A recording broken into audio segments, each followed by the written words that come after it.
वाहिगुरू जी का खालसा वाहिगुरू जी की फतेह।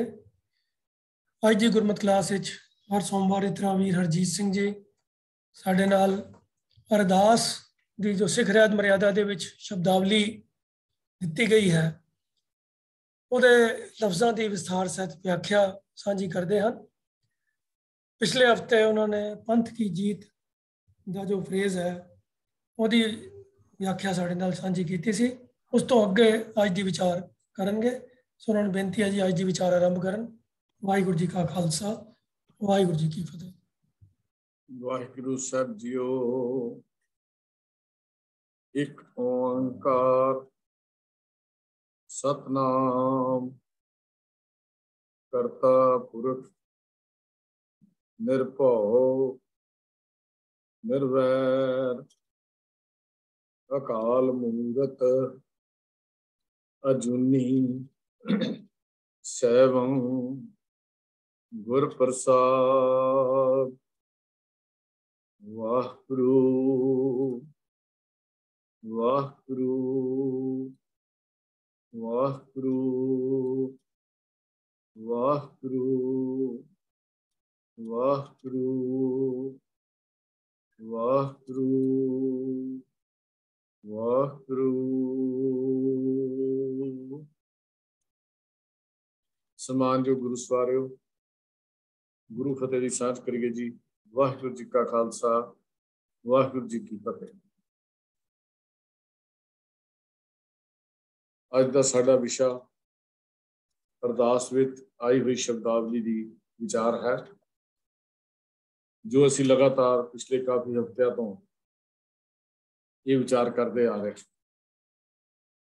ਪਿਛਲੇ ਹਫ਼ਤੇ ਅਸੀਂ ਜੋ ਅਰਦਾਸ ਦਾ ਪਹਿਰਾ ਹੈ, ਪ੍ਰਥਮੇ ਸਰਬੱਤ ਖਾਲਸਾ ਜੀ ਕੀ ਅਰਦਾਸ ਹੈ ਜੀ। ਸਰਬੱਤ ਖਾਲਸਾ ਜੀ ਕੋ ਵਾਹਿਗੁਰੂ ਵਾਹਿਗੁਰੂ ਵਾਹਿਗੁਰੂ ਚਿੱਤੇ ਆਵੇ। चित आवन का सदका सर्व सुख हुए। जहाँ जहाँ खालसा जी साहेब तहाँ तहाँ रक्षा रहैत।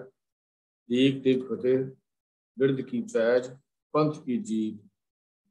इत्थों तक असीं विचार कर चुके हैं। उस तो अगली शब्दावली श्री साहब की सहाय खालसा जी के बोल बाले एक मंचित होके खालसा जी साहब बोलो जी वाहिगुरू। इत्थों अज असीं विचार आरंभ करते हैं।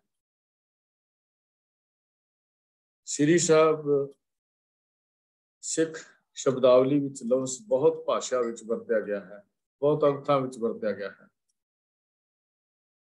ये पद श्री लफ्ज़ लक्ष्मी के पति लई जां मालिक लई जां साहिब लई जां वाहिगुरू दे लिखायक लई भी वरत्या गया। ये पद कृपान लई खड़ग लई इस्तेमाल किया गया। भाई कान सिंह नाभा जी ने महान कोश दे विच कृपान दा ये नाम दशमेश जी ने जो उन्होंने लिखा है, खड़क नूं लक्ष्मी का पति मन के रखा। महान कोश विच उन्होंने लिखा है, पर यह गल कोई बहुत ही फबदी नहीं। ये गल कोई बहुत ज़्यादा फबदी नहीं है। कृपान की वरतों सिख इतिहास विच पहला भी हुंदी रही है। इसका जिक्र असीं अगे करांगे। असीं ये कह सकते हाँ, एक पासे ये कृपान जां ये शस्त्र मीरी का लिखायक है, ते दूजे पासे ये पीरी का लिखायक है। इको वेले ही ये जिथे लोहे का खड़ग है उत्थे ज्ञान खड़ग का भी संकेत दिंदा है। ये शब्द जो है दसम पातशाह जी ने इस शस्त्र नूं धारण करन दा आदेश जिहड़ा सी सारे ही गुरसिखां नूं कीता है। खालसा धर्म की गल करते हैं कि धर्म दुनिया के बाकी धर्मां नालों अलग है। बाकी धर्मां विच भगत भगत रहा, संत संत रहा ते जोधा जोधा रहा। पर सिख धर्म की एक विशेषता है, एक खासियत है, इत्थे भगती ते शक्ति दोनों नूं इकट्ठा किया गया। बंदगी करने वाले शस्त्रधारी होए, बंदगी करने वाले जंगा युद्धां विच भी जूझे, बंदगी करने वाले अपनी कुर्बानियां भी दित्तियां। बंदगी करने वालियां ने ही नेज़ियां नाल मस्त हाथियां दे मूँह मोड़ दिते। बंदगी करने वालियां ने ही बाबा बंदा सिंह बहादुर की अगवाई विच सिख राज कायम किया। जिथे देग सी उथे तेग सी। इस वास्ते ही ये गल कही जाती है कि सिख दे घर विच आए हुए मेहमान लई देग और सिर फिरे आकी लई तेग हमेशा ही तैयार रहनी चाहिए। ये साडा दुखांत है कि अज देग की गल तो असीं जानते हाँ, पर तेग की गल असीं नहीं जानते। वो तो साडे घर विचों भी अलोप हो चुकी है। बच्चों के आनंद कारज करने होण, गुआढ़ी के घरों भी नहीं मिलती। होर तो होर कई बारी गुरुद्वारा साहब विचों भी इसका प्रबंध नहीं होता। जिहड़ी चीज़ जरूरी करार दी गई सी उहदे तो असीं मूँह मोड़ चुके हैं। ये जो तेग का सिद्धांत सिੱਖੀ विच है, ये कह सकते हाँ कि खालसे का जन्म जिहड़ा है वो भी उस खंडे बाटे की तिखी धार विचों होया है। इसलिए धर्म के हर मैंबर नूं, हर सदस्य नूं शीश तली ते रखने की गल की गई। शीश तली ते रखने का मतलब ये नहीं कि सिर वढ़ के अपनी तली ते रख लेना। शीश तली ते रखने का मतलब अपने गुरु के हुक्मां तो सदके हो जाना, कुर्बान हो जाना। युद्ध विच जूझ के शहीद होना ये खालसे की परंपरा रही है, ये रीझ होंदी है। ये खालसे की परंपरा है, एक रीझ है। बहुत सारे हवाले जिहड़े हन वो इतिहासिक हवाले मिलते हैं जो चित्र नाटक विचों मिलते हैं, जिन्हां दा मैं इत्थे जिक्र नहीं करांगा क्योंकि पंथ विच उहदे बारे अजे तक भी मतभेद चल रहे हैं। उन्हां दी चीज़ां दे हवाले जिहड़े आम वरतदे हां जां वरते जांदे हन, उन्हां नूं मैं बिल्कुल इस्तेमाल इत्थे नहीं करांगा। धर्म का जिहड़ा संघर्ष हुंदा है ना, उहदी एक रीत हुंदी है। वो आत्मा बलवान होवे, अंदर बलवान होवे, फिर धर्म के संघर्ष विच प्राप्ति होंदी है। ये आत्म संघर्ष भी है, धर्म का संघर्ष समाजिक संघर्ष भी है। ये धर्म चलाउण वाले ते बंदगी करने वालियां नूं उत्ते चुकण दा धर्म भी है। ये दुष्ट दमन का भाव दुष्टां नूं नाश करने वाला भी धर्म है। इसलिए सिख दी ज़बान दे उत्ते, उहदे बुल्लां दे उत्ते वाहिगुरू का नाम जिहड़ा है अक्सर ही हुंदा है। क्यों? क्योंकि उहदे चित्त अंदर धर्म युद्ध का चाव करने का हमेशा ही जो जज्बा है वो प्रदान होया रहिंदा है। वो जज्बा ठाठा मारदा रहिंदा है। तो असीं जदों ये गल श्री साहिब की सहाय की गल करते हाँ, ये बारे बहुत सारे विचार जिहड़े हन वो सानूं मिलते हैं। इत्थे असीं पहलां ये गल कर लईए, श्री साहिब जी सहाय का सिद्धांत ताकतवर जां जालम होने का सिद्धांत नहीं है। खालसे की तलवार, खालसे की श्री साहब बंधनां नूं तोड़न वाली श्री साहब है। ये इसलिए म्यान विचों निकलती है कि जरवाणियां की तलवार नूं वापस म्यान विच मुड़ जाण लई मजबूर कर देवे। और 6वें पातशाह जी ने जदों मीरी पीरे दे 2 तलवारां पहनियां तो ऐलान किया सी कि मैं तलवार इसलिए पहनी है ते तुसीं तलवार इसलिए पहननी है कि जालम जुलम की तलवार चलाउणी सदा लई बंद कर दो। जब तक ये बाबर बाणी चलती रहेगी ये तलवार भी खड़कती रहेगी। ये 6वें पातशाह का पहला ऐलान है जो इतिहासिक हवालियां तो सानू मिलता है। तो बड़ी स्पष्ट गल यह है कि खालसे की तलवार, खालसे का शस्त्र म्यान विचों उदों निकलता है जदों जरवाणियां दी कीते हुए जुल्म नूं, जरवाणियां वालों कीते हुए जुल्म नूं जां उन्हां दी चल रही जुल्म की तलवार नूं वापस मुड़ बयान विच पाउण लई मजबूर कर दिता जाता। कि श्री साहब जी की गल सिख दे जीवन इस तरह है। तो खालसे दी श्री साहब न्याय नूं जिंदा रखती है। ये न्याय नाल न्याय हर किसी का न्याय करती है, अन्याय नूं दूर ढक दिंदी है। तो ये कह सकते हाँ कि ये खालसे दी श्री साहब न्याय नूं जिंदा रखण लई अते अन्याय दा नाश करन दे लई इस्तेमाल की जाती है। इसे वास्ते नूं श्री साहब जी सहाय की गल की गई। असल च बहादुरी वो नहीं हुंदी जिहड़ी घर बैठ के टारा मार के कर ली जाए। बहादुरी सूरमगति उसनूं आखदे ने जो जिंदगी विचों भी मौत नूं हमेशा याद रखता हो। मैं पहला भी एक बार बेनती की सी, मौत तो डर जाना बुज़दिली कमजोरी है ते मौत नूं याद रखना बहादुरी है। जिहड़े खालसे दी तलवार, खालसे दा शस्त्र असल विच मौत नूं अपना हक समझदा है।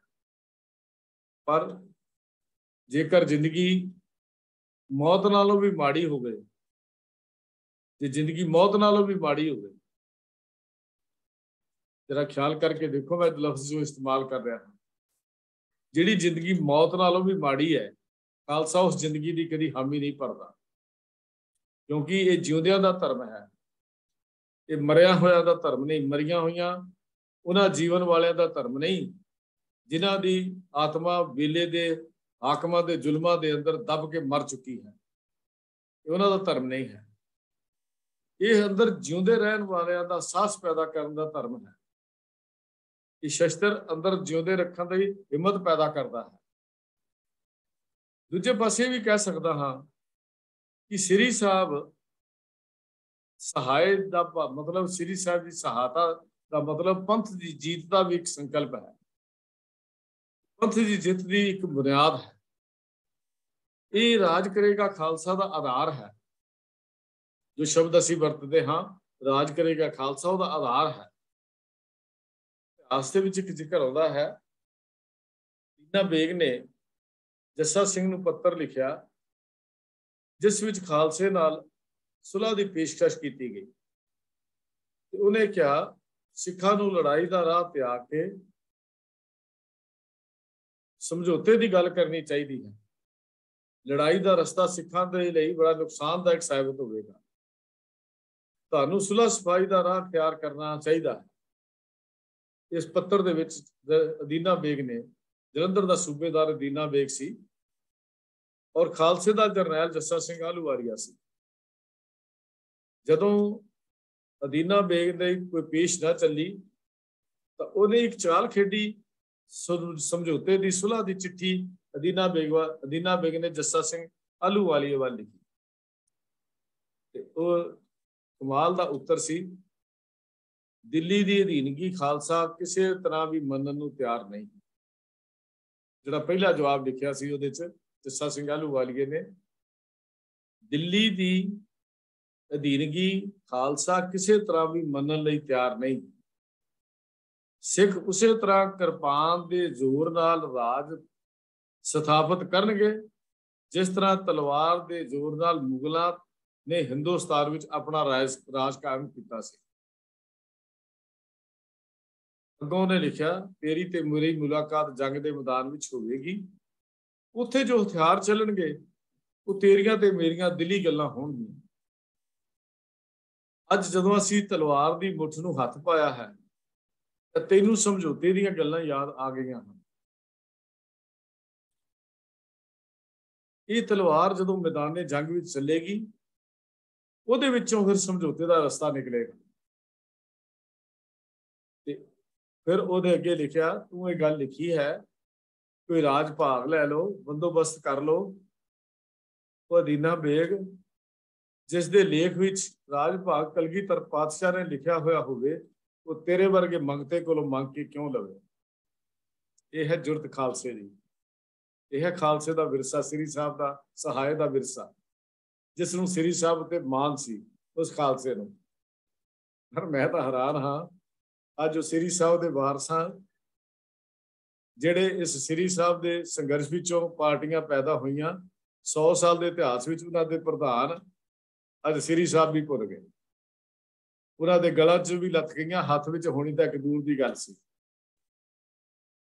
ਇਹ ਇੱਕ ਵੇਲਾ ਸੀ ਜਦੋਂ ਅਕਾਲੀ ਦਲ ਦਾ ਪ੍ਰਧਾਨ ਹਮੇਸ਼ਾ ਹੱਥ ਵਿੱਚ 3 ਫੁੱਟੀ ਸ੍ਰੀ ਸਾਹਿਬ ਰੱਖਦਾ ਸੀ। ਪਰ ਅੱਜ ਦੁਖਾਂਤ ਹੈ ਸਾਡੀ ਕੌਮ ਦਾ ਕਿ ਉਸੇ ਅਕਾਲੀ ਦਲ ਦੇ ਪ੍ਰਧਾਨ ਦੇ ਗਲ ਵਿੱਚ ਵੀ ਸ੍ਰੀ ਸਾਹਿਬ ਨਹੀਂ ਹੈ। ਇਹ ਦੁਖਾਂਤ ਹੈ ਸਾਡਾ। ਤੇ ਅੱਗੋਂ ਨੇ ਬੜਾ ਖੂਬਸੂਰਤ ਗੱਲ ਲਿਖੀ ਜੱਸਾ ਸਿੰਘ ਆਹਲੂਵਾਲੀਆ ਨੇ ਕਿ ਯੋਧਿਆਂ ਦੀ ਮੁਲਾਕਾਤ ਮੈਦਾਨੇ ਜੰਗ ਵਿੱਚ ਹੀ ਹੁੰਦੀ ਹੈ। ਸਮਝੌਤੇ ਦੀਆਂ ਗੱਲਾਂ ਯੋਧੇ ਨਹੀਂ ਕਰਦੇ। ਜਦ ਤੱਕ ਸ਼ਹੀਦੀਆਂ ਦੇ ਜਾਮ ਨਹੀਂ ਪੀਤੇ ਜਾਂਦੇ, ਖੂਨ ਦੀਆਂ ਨਦੀਆਂ ਨਹੀਂ ਵਹਿੰਦੀਆਂ, ਕੋਈ ਕਿਸੇ ਨੂੰ ਰਾਜ ਨਹੀਂ ਦਿੰਦਾ। ਕੋਈ ਕਿਸੇ ਨੂੰ ਰਾਜ ਨਹੀਂ ਦਿੰਦਾ। ਕੋਈ ਆਜ਼ਾਦੀ ਦਾ ਕਦੀ ਆਜ਼ਾਦੀ ਦੁਨੀਆ ਵਿੱਚ ਪਾ ਕੇ ਨਹੀਂ ਮਿਲਦੀ। ਆਜ਼ਾਦੀ ਲਈ ਸੰਘਰਸ਼ ਕਰਨਾ ਪੈਂਦਾ। ਅੱਜ ਤੁਸੀਂ ਸਾਡੀ ਸ੍ਰੀ ਸਾਹਿਬ ਦੀ ਚਮਕ ਨੂੰ ਵੇਖਿਆ ਹੈ। ਜਦੋਂ ਸ੍ਰੀ ਸਾਹਿਬ ਚੱਲੇਗੀ ਤਾਂ ਰਾਜ ਭਾਗ ਸਾਡੇ ਕਦਮਾਂ ਵਿੱਚ ਹੋਵੇਗਾ। ਖਾਲਸਾ ਕਿਸੇ ਦੀ ਮਿਹਨਤ ਜਾਂ ਤਰਲੇ ਕਰਕੇ ਰਾਜ ਨਹੀਂ ਲੈਂਦਾ। ਖਾਲਸਾ ਕਿਸੇ ਮਿਹਨਤ ਜਾਂ ਤਰਲੇ ਕਰਕੇ ਰਾਜ ਭਾਗ ਦਾ ਵਾਰਸ ਨਹੀਂ ਬਣਦਾ। ਖਾਲਸਾ ਰਾਜ ਕਰੇਗਾ ਸ੍ਰੀ ਸਾਹਿਬ ਦੀ ਸਹਾਇਤਾ ਨਾਲ ਔਰ ਗੁਰੂ ਦੀ ਤੇ ਅਕਾਲ ਪੁਰਖ ਦੀ ਬਖਸ਼ਿਸ਼ ਤੇ ਕਿਰਪਾ ਦੇ ਨਾਲ। ਖਾਲਸਾ ਦਾ ਭਰੋਸਾ ਹੈ ਆਪਣੇ ਅਕਾਲ ਪੁਰਖ ਉੱਤੇ। ਖਾਲਸਾ ਅਕਾਲ ਪੁਰਖ ਦਾ ਹੈ। ਅਕਾਲ ਪੁਰਖ ਦੀ ਕਦੀ ਹਾਰ ਨਹੀਂ ਹੋਈ। ਇਸ ਵਾਸਤੇ ਖਾਲਸੇ ਦੀ ਵੀ ਸੰਘਰਸ਼ ਵਿੱਚ ਕਦੀ ਹਾਰ ਨਹੀਂ ਹੋਵੇਗੀ। ਇਹ ਉਹ ਜਵਾਬ ਸੀ ਜੋ ਜੱਸਾ ਸਿੰਘ ਆਹਲੂਵਾਲੀਆ ਨੇ ਅਦੀਨਾ ਬੇਗ ਨੂੰ ਦਿੱਤਾ। ਇੰਨਾ ਮਾਣ ਸੀ ਸ੍ਰੀ ਸਾਹਿਬ ਦੇ ਉੱਤੇ। ਇਹ ਸਾਡੀ ਰਹਿਤ ਦਾ ਵੀ ਇੱਕ ਹਿੱਸਾ ਹੈ। ਇਹ ਸੁਰੱਖਿਆ ਦਾ ਹਥਿਆਰ ਹੈ। ਇਹ ਕੇਵਲ ਕਿਰਪਾਨ ਨਹੀਂ ਹੈ, ਹੋਰ ਵੀ ਹਰ ਪ੍ਰਕਾਰ ਦੇ ਸ਼ਸਤਰਾਂ ਦੇ ਨਾਲ ਖਾਲਸੇ ਨੂੰ ਹਮੇਸ਼ਾ ਹੀ ਤਿਆਰ ਰਹਿਣ ਦਾ ਆਦੇਸ਼ ਮਿਲਿਆ ਹੋਇਆ। ਪਰ ਅੱਜ ਮੁਸ਼ਕਲ ਦੀ ਬਾਤ ਇਹ ਹੈ ਕਿ ਅੱਜ ਬਹੁ ਗਿਣਤੀ ਸਾਡੀ ਇਸ ਸ਼ਸਤਰ ਤੋਂ, ਰਵਾਇਤੀ ਸ਼ਸਤਰ ਤੋਂ ਵੀ ਦੂਰ ਚਲੀ ਗਈ। ਦੂਜੇ ਸ਼ਸਤਰਾਂ ਦੀ ਗੱਲ ਤਾਂ ਬਹੁਤ ਦੂਰ ਦੀ ਗੱਲ ਹੈ। ਭਾਵੇਂ ਸ਼ਸਤਰਾਂ ਦੀ ਵਰਤੋਂ ਪ੍ਰਤੱਖ ਰੂਪ ਵਿੱਚ ਗੁਰੂ ਹਰਗੋਬਿੰਦ ਮਹਾਰਾਜ ਦੇ ਵੇਲੇ ਤੋਂ ਹੀ ਪ੍ਰਗਟ ਹੁੰਦੀ ਹੈ, ਪਰ ਇਹਦੀ ਤਿਆਰੀ ਪਹਿਲੀ ਪਾਤਸ਼ਾਹੀ ਤੋਂ ਹੀ ਹੋ ਗਈ ਸੀ। ਗੁਰੂ ਸਾਹਿਬਾਨ ਦੇ ਇਤਿਹਾਸ ਵਿੱਚੋਂ ਸਾਨੂੰ ਇਹਦਾ ਵੀ ਜ਼ਿਕਰ ਮਿਲਦਾ ਹੈ। ਸ਼ੇਰਸ਼ਾਹ ਸੂਰੀ ਕੋਲੋਂ ਹਾਰ ਖਾ ਕੇ ਹਮਾਜੂ ਖਡੂਰ ਦੀ ਧਰਤੀ ਤੋਂ ਲੰਘਿਆ, ਇਹ ਸੋਚ ਕੇ ਕਿ ਇਸ ਗੁਰੂ ਕੋਲੋਂ ਕੋਈ ਬਖਸ਼ਿਸ਼ ਲੈ ਲਈ ਜਾਏ, ਹੋ ਸਕਦਾ ਮੇਰਾ ਖੁੱਸਿਆ ਹੋਇਆ ਰਾਜ ਭਾਗ ਫਿਰ ਮਿਲ ਜਾਏ। ਪਰ ਮਨ ਵਿੱਚ ਇੱਕ ਵਿਚਾਰ ਸੀ, ਗੁਰੂ ਦਰਬਾਰ ਵਿੱਚ ਜਾਵਾਂਗਾ, ਹੈ ਤਾਂ ਮੈਂ ਬਾਦਸ਼ਾਹੀ, ਕੀ ਹੋਇਆ ਹਾਰ ਖਾ ਕੇ ਆ ਗਿਆ ਹਾਂ। ਮੇਰਾ ਮਾਨ ਸਨਮਾਨ ਬਾਦਸ਼ਾਹਾਂ ਵਾਲਾ ਹੋਏਗਾ। ਮੈਨੂੰ ਮੇਰੇ ਗਲ ਕੇ ਉੱਠ ਕੇ ਮੇਰੇ ਗਲ ਵਿੱਚ ਹਾਰ ਪਾਏ ਜਾਣਗੇ, ਮੇਰਾ ਸਵਾਗਤ ਕੀਤਾ ਜਾਏਗਾ। ਪਰ ਖਡੂਰ ਦੀ ਧਰਤੀ ਤੇ ਪਹੁੰਚੇ ਗੁਰੂ ਅੰਗਦ ਦੇਵ ਮਹਾਰਾਜ ਨੇ ਉੱਚੀ ਨਜ਼ਰ ਕਰਕੇ ਵੀ ਉਸ ਵੱਲ ਨਹੀਂ ਦੇਖਿਆ। ਜਦੋਂ ਦੇਖਿਆ, ਇਹ ਆਪਣੀ ਨਰਾਦਰੀ ਦੇਖੀ ਤੇ ਮਿਆਨ ਵਿੱਚ ਉਹ ਤਲਵਾਰ ਕੱਢ ਲਈ। ਹੁਣ ਸਤਿਗੁਰੂ ਨੇ ਸਵਾਲ ਕੀਤਾ, ਹਮਾਜੂ, ਸੂਰਮੇ ਦੀ ਤਲਵਾਰ ਫਕੀਰਾਂ ਤੇ ਨਹੀਂ ਉੱਠਦੀ। ਸੂਰਮੇ ਦੀ ਤਲਵਾਰ ਜੰਗ ਦੇ ਮੈਦਾਨ ਵਿੱਚ ਉੱਠਦੀ ਹੈ। ਜੰਗ ਦੇ ਮੈਦਾਨ ਵਿੱਚ ਤਾਂ ਤੂੰ ਤਲਵਾਰ ਚਲਾ ਨਹੀਂ ਸਕਿਆ। ਸ਼ੇਰਸ਼ਾਹ ਸੂਰੀ ਕੋਲੋਂ ਹਾਰ ਖਾ ਕੇ ਭੱਜ ਕੇ ਆ ਗਿਆ ਹੈ ਤੇ ਹੁਣ ਫਕੀਰਾਂ ਉੱਤੇ ਤਲਵਾਰ ਕੱਢਣ ਲੱਗਾ ਹੈ। ਬਸ ਸ਼ਰਮ ਨਾਲ ਸਿਰ ਨੀਵਾਂ ਹੋ ਗਿਆ, ਸਿਰ ਝੁਕਿਆ ਗੁਰੂ ਦੇ ਬਚਨਾਂ ਤੋਂ। ਗੁਰੂ ਦੇ ਬਚਨਾਂ ਨੇ ਉਹਦੇ ਹੰਕਾਰ ਨੂੰ ਥੱਲੇ ਸੁੱਟ ਦਿੱਤਾ। ਤੋ ਇਹ ਆਪਾਂ ਕਹਿ ਸਕਦੇ ਹਾਂ ਕਿ ਜਿਹੜਾ ਸ੍ਰੀ ਸਾਹਿਬ ਦੀ ਸਹਾਇਤਾ ਸੰਕਲਪ ਸੂਰਮਿਆਂ ਦਾ ਇਤਿਹਾਸ ਹੈ। ਇਹ ਸ਼ਸਤਰ ਗਿੱਦੜਾਂ ਨੂੰ ਹੱਥਾਂ ਵਿੱਚ ਨਹੀਂ ਹੁੰਦੇ, ਇਹ ਸ਼ਸਤਰ ਤਾਂ ਸ਼ੇਰਾਂ ਦੇ ਹੱਥਾਂ ਵਿੱਚ ਹੁੰਦੇ ਹਨ। ਸਤਿਗੁਰਾਂ ਨੇ ਪਹਿਲਾਂ ਅੰਦਰਲੀ ਸ਼ਕਤੀ ਦੀ ਕੈਮੀ ਦੀ ਜ਼ੋਰ ਦਿੱਤਾ, ਆਤਮਿਕ ਬਲ ਉੱਤੇ ਜ਼ੋਰ ਦਿੱਤਾ, ਸਦਾਚਾਰਕ ਬਲ ਦੇ ਵਿਕਾਸ ਦੇ ਉੱਤੇ ਜ਼ੋਰ ਦਿੱਤਾ, ਤਾਂ ਕਿ ਸ਼ਸਤਰ ਦੀ ਕਦੀ ਕੁਵਰਤੋਂ ਨਾ ਹੋਵੇ। ਪਹਿਲਾਂ ਸਿੱਖ ਦੀ ਘਾਟ ਨੂੰ ਕੜਿਆ, ਹੱਥ ਵਿੱਚ ਸ਼ਸਤਰ ਦੇਣ ਤੋਂ ਪਹਿਲਾਂ ਚੰਗੀ ਤਰ੍ਹਾਂ ਸਿੱਖ ਨੂੰ ਘੜਿਆ ਗਿਆ, ਪਰ ਉਹਦੀ ਘਾਟ ਨੂੰ ਘੜਿਆ ਗਿਆ। ਤਦ ਕਿ ਸ਼ਸਤਰ ਦੀ ਵਰਤੋਂ ਠੀਕ ਢੰਗ ਨਾਲ ਕੀਤੀ ਜਾਵੇ। ਪਹਿਲਾਂ ਹਿੰਮਤ ਪੈਦਾ ਕੀਤੀ, ਇਹ ਗੱਲ ਦੱਸ ਕੇ जिस मरने ते जगत तरासिया, सब मरना गुर शब्द प्रगासिया। ये गल कह के ये गल समझा दी गई, जिस मरण का ना सुन के जगत त्राह त्राह करता है, ते जे गुरु का शब्द अंदर वस जाए, उस मौत की असलीयत समझ आ जाती, उसका सच समझ आ जाता है। सब मरना गुर शब्द प्रगासिया, उस मरने की सारी कहानी समझ आ गई। कदों? जदों शब्द के नाल प्रीत बन गई, जो शब्द नाल प्यार बन गया, अंदर हिम्मत पैदा की। जिहड़े लोग मौत का ना सुन के डरते सन, गुरु महाराज ने यह गल समझाई, मौत हर किसी नूं आ जानी है, पर जो कदम उच्चा करके कदमां नूं गुरु दे दसे मार्ग ते चल के तोड़ते हैं, उन्हां दा सिर हमेशा उच्चा हुंदा है। मौत उन्हां दे कदमां नूं चुमदी है। सूरमे हमेशा ही संसार भी जाने जाते हैं। ये गल समझा दी गुरु पातशाह जी ने, यह गल सानू पहले ही समझा दी। फिर गुरु जी ने अन्याय के खिलाफ लड़न का साहस पैदा किया। सच की बाणी नानक आखे, सच सुनाए सी, सच की बेला की गल समझाई। और बाबर नूं जाबर कहा, बाबर नूं मूँह दे उत्ते जाबर कह दिता। एक वेले दे हाकम नूं जाबर कहना तो वड्डी सुरमुखताई हो नहीं सकती। असीं तां वेले दे हाकमां दी खुशामद करदे नहीं थकदे, पर गुरु नानक वेले दे हाकम नूं जाबर कहंदे हन, पर जोरी मंगे दान वे लालो दी गल करदे हन। गुरु नानक पातशाह ये गल समझाउंदे ने, जैसी में आवे खसम की बाणी, तैसड़ा करी ज्ञान वे लालो। गुरु नानक ये गल समझाउंदे ने। उत्थे जोर नाल ताकत नाल लुट्टण दी गल समझाउंदे ने, होएगा कीता जाएगा, पर उहदे खिलाफ आवाज बुलंद करने वाला केवल गुरु नानक सूरमा ही सी, जिन्हां ने अपनी आवाज नूं बुलंद किया, अंदर साहस पैदा किया, अन्याय नाल लड़न लई तेग धारण करवाई। फिर सिख जे असल विच असीं देखीए, हिंसा दे पुजारी नहीं हन ते ना ही अहिंसा हन, दोनों दा सुमेल है सिक्खी दे विच। ये अन्याय बर्दाश्त नहीं करता, क्योंकि अन्याय नूं जर जाना बुजदली की निशानी है, कमजोरी की निशानी है। बुजदली सिक्खी विच बिल्कुल ही प्रवान नहीं है। सिक्खी विच बुजदली का शब्द ही प्रवान नहीं है।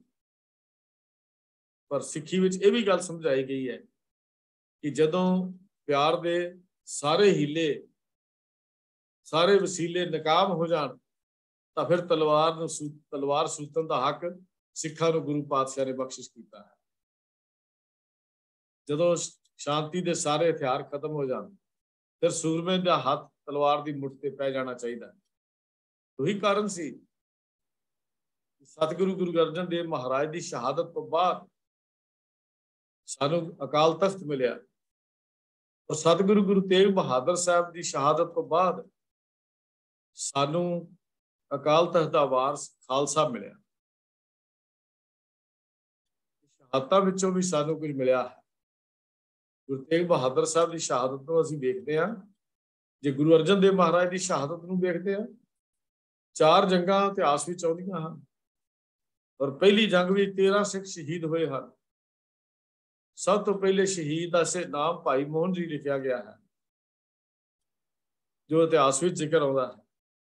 ये भट्ट मथुरा जी ने भी तलवार के जोध दिखाए हैं, जो पहला युद्ध अमृतसर की धरती लोहगढ़ के मैदान के उत्ते हुंदा है। 6वें पातशाह के वेले की ये कहानी है। और भट्ट मथुरा ने बैरम खान का सिर इं वड़ दिता जिदा वेल नाल लग्या हुआ कद्दू वड्डी दा है।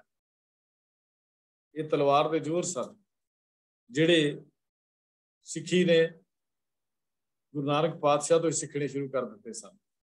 ये फौलाद कमाई गुरु नानक देव महाराज की। तो ये शहादत गुरु अर्जन देव महाराज तो बाद शस्त्र प्रगट होकर साडे सामने आया, और गुरु तेग बहादुर साहब महाराज की शहादत तो बाद गुरु गोबिंद सिंह महाराज ने इस किरपान नूं हमेशा ही अपने अंग संग रखने की हिदायत जिहड़ी सी जारी कर दी। प्रेम स्मारक दे विच गल लिखी हुई है, अर सिंह होए कर हथियार आपस ते जुदा ना करे। प्रेम स्मारक के उत्ते विच पन्ना नंबर 11 के उत्ते गल लिखी मिलती है। क्यों कह सकते हैं ये श्री साहब खालसे की सहायता दे लई खालसे दे हमेशा ही अंग संग रहन लग पे। पास्कल विद्वान होया, ਉਹਦਾ कथन है कि बल तो बिना इंसाफ निरशक्त है, इंसाफ तो विहूणा बल अत्याचार है। बलहीन इंसाफ व्यर्थ है क्योंकि वो जुल्म नूं रोक नहीं सकता। इंसाफहीन बल निंदनयोग है। इंसाफ ते बल नालों नाल चलने चाहिए हैं क्योंकि न्याय ते बलवान ते बल का न्यायवान होना बड़ा जरूरी है। ये गल पास्कल ने जिहड़ी है वो लिखी है। ये सारी जिहड़ी वार्ता है ये डॉक्टर राधा कृष्ण ने रिलीजन एंड सोसाइटी के पेज नंबर 224 के उत्ते बयान की है, जिहड़ी भारत के मरहूम राष्ट्रपति डॉक्टर राधा कृष्ण ने कोट की है। दी गल पन्ना नंबर 224 के उत्ते ये पास्कल का यह हवाला जिहड़ा है उहदे विच ये दिता है। ये बड़ी कमाल की गल उस पास्कल ने भी लिखी है कि ताकत तो बिना इंसाफ नहीं मिलता।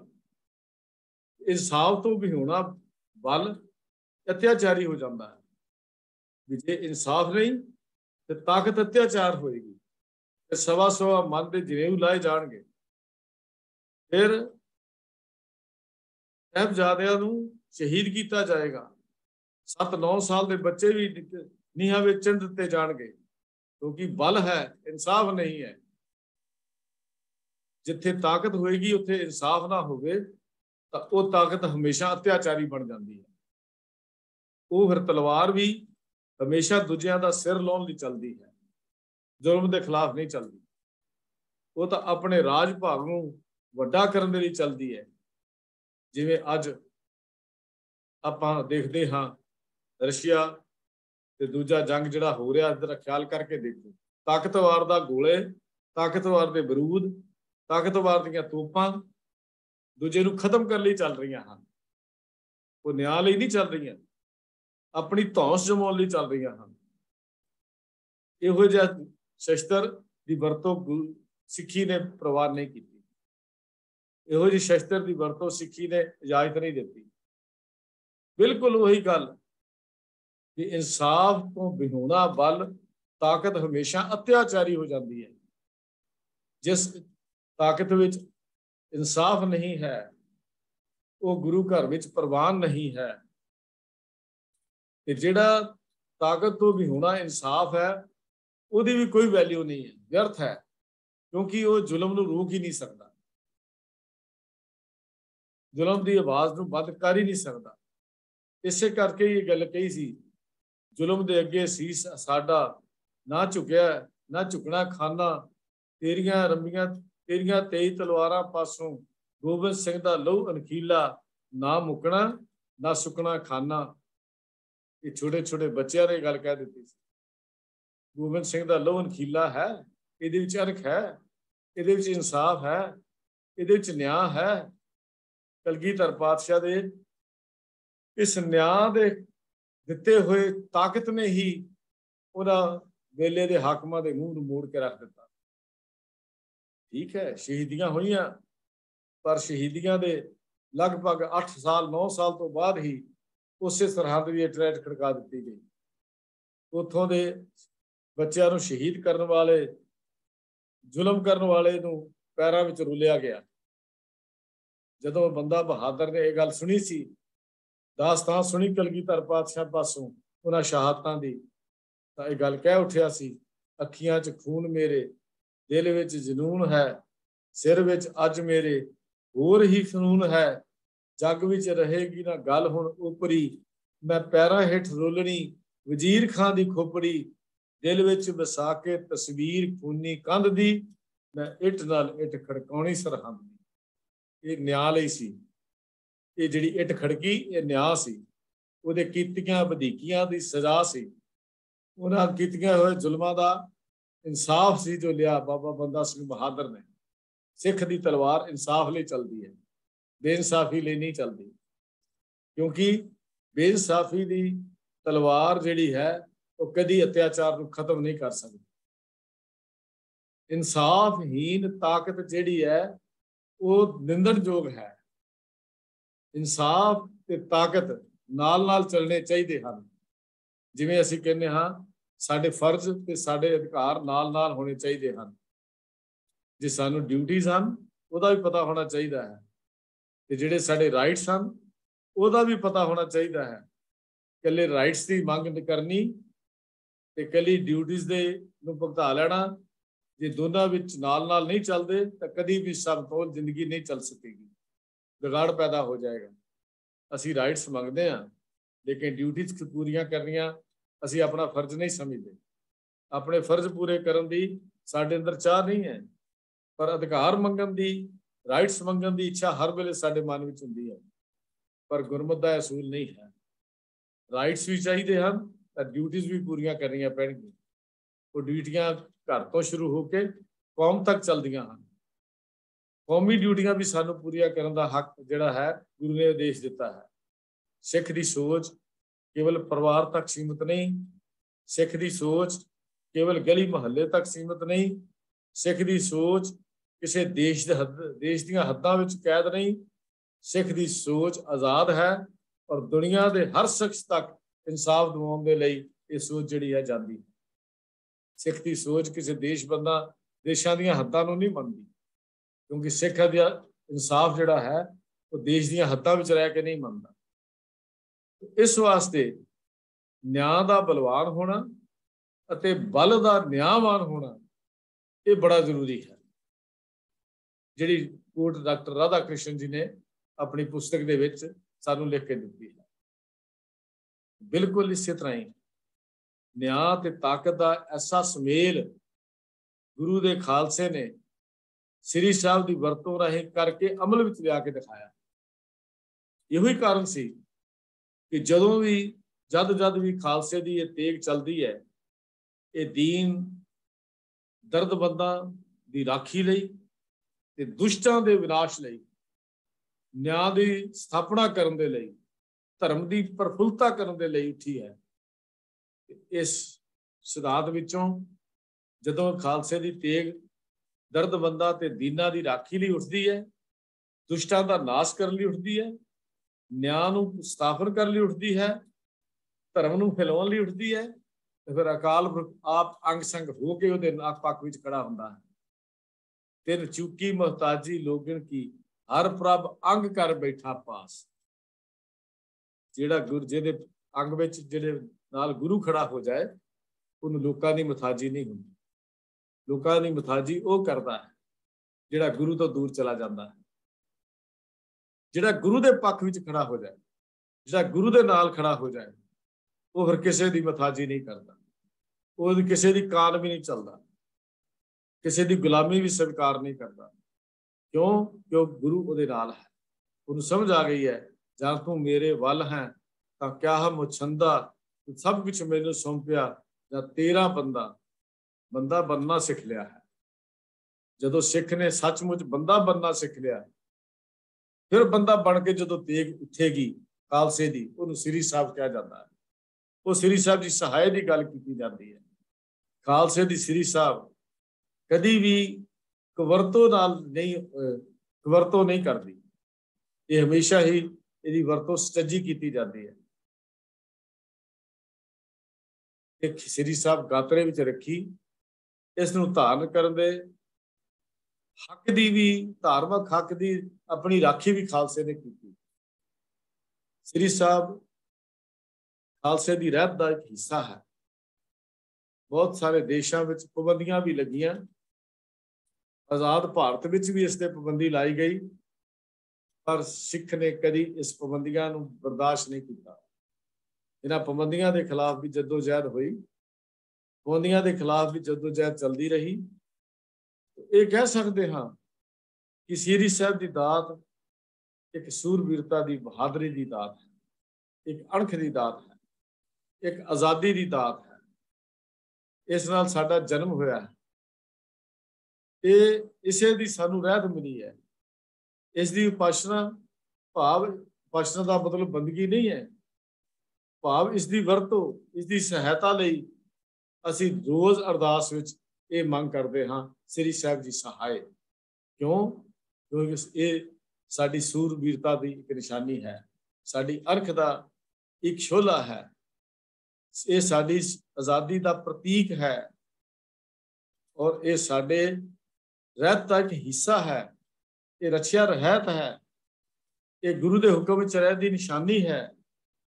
ਇਹ ਸ਼ਸਤਰ ਜਰਵਾਣੇ ਦੀ ਭਖਿਆ ਲਈ ਤੇ ਗਰੀਬ ਦੀ ਰੱਖਿਆ ਲਈ ਚੱਲਦਾ ਹੈ। ਇਹ ਸ਼ਸਤਰ ਜਰਵਾਣੇ ਦੀ ਭਖਿਆ ਲਈ ਤੇ ਗਰੀਬ ਦੀ ਰੱਖਿਆ ਲਈ ਚੱਲਦਾ ਹੈ। ਛੇਵੇਂ ਪਾਤਸ਼ਾਹ ਦਾ ਇਤਿਹਾਸ ਵਿੱਚ ਜ਼ਿਕਰ ਆਉਂਦਾ ਹੈ, ਜਦੋਂ ਰਾਮਦਾਸ ਨੇ ਪੁੱਛਿਆ ਵੀ ਇਹ ਫਕੀਰ ਕੀ ਤੇ ਸ਼ਸਤਰ ਕੀ, ਫੌਜਾਂ ਕੀ, ਉੱਥੇ ਗੁਰੂ ਪਾਤਸ਼ਾਹ ਦਾ ਜਵਾਬ ਸੀ ਕਿ ਇਹ ਸ਼ਸਤਰ ਜਰਵਾਣੇ ਦੀ ਭਖਿਆ ਲਈ ਤੇ ਗਰੀਬ ਦੀ ਰੱਖਿਆ ਲਈ ਰੱਖਿਆ ਗਿਆ ਹੈ। ਛੇਵੇਂ ਪਾਤਸ਼ਾਹ ਨੇ ਇਹ ਜਵਾਬ ਉਸ ਵੇਲੇ ਦਿੱਤਾ ਸੀ। ਸਿੱਖ ਦੀ ਸ੍ਰੀ ਸਾਹਿਬ ਜਰਵਾਣੇ ਦੀ ਭਖਿਆ ਲਈ ਹੈ ਔਰ ਗਰੀਬ ਦੀ ਰੱਖਿਆ ਲਈ ਹੈ। ਇਸ ਵਾਸਤੇ ਅਰਦਾਸ ਦੇ ਵਿੱਚ ਨਿਤਾ ਪ੍ਰਤੀ ਇਹ ਮੰਗ ਕੀਤੀ ਗਈ ਹੈ, ਸ੍ਰੀ ਸਾਹਿਬ ਜੀ ਸਹਾਇ। ਇਹ ਸਾਹਿਬ ਜਿੱਥੇ ਦੋ ਤਰ੍ਹਾਂ ਦੇ ਸਾਨੂੰ ਅਰਥ ਦਿੰਦੀ ਹੈ, ਵੀ ਇੱਕ ਮਾਲਕ ਪਰਮੇਸ਼ਰ ਦੀ, ਦੂਜਾ ਇਹ ਕਿਰਪਾਨ ਦੀ ਗੱਲ ਕਰਦੀ ਹੈ, ਪਰ ਦੋਨੇ ਹੀ ਆਪੋ ਵਿੱਚ ਸੰਬੰਧ ਰੱਖਦੇ ਹਨ। ਭਾਵ ਸਿੱਖੀ ਦੀ ਇਹ ਸ੍ਰੀ ਸਾਹਿਬ ਭਗਤੀ ਤੇ ਸ਼ਕਤੀ ਦੀ ਪ੍ਰਤੀਕ ਹੈ। ਇਹ ਕੇਵਲ ਸ਼ਕਤੀ ਨਹੀਂ, ਜੇ ਇਕੱਲੀ ਸ਼ਕਤੀ ਹੁੰਦੀ ਤਾਂ ਜ਼ੁਲਮ ਦਾ ਰੂਪ ਬਣ ਜਾਂਦੀ।